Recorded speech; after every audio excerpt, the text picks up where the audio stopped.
Well, as regards flexibility within Stability and Growth Pact, I must say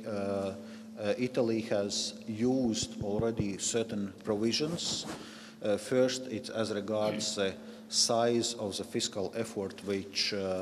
Italy has to deliver this year, which taken into account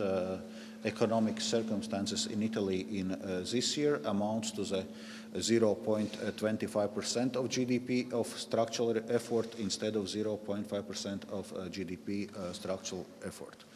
As regards next year, as I understood also from the meeting with the minister, Italy is applying for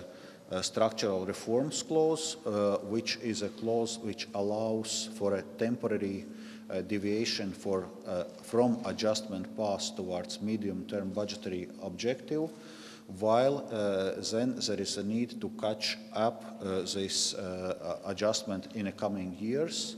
and it's applicable to the major structural reforms with a clearly positive fiscal effect in the future.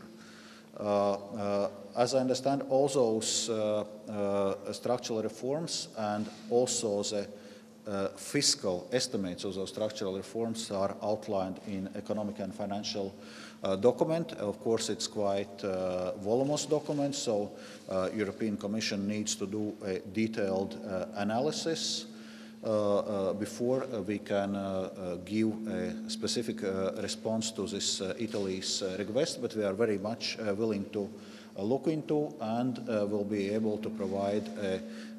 specific answer in next months after having examined in detail the request and underlining